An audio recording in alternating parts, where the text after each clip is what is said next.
Ha. Nak tahu tak? Ada 5 punca kenapa orang tak pernah bekam. Tunggu sampai habis ni sebab nombor 5 tu paling ramai buat. Yang pertama, takut jarum.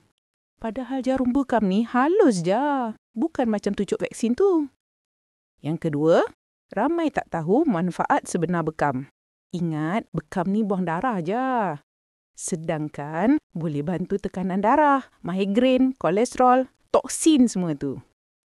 Yang ketiga, takut sebab tak jumpa perawat yang dipercayai. Sebab tu penting belajar dengan tempat betul yang dipercayai. Yang keempat, sibuk. Sibuk kerja, sibuk anak.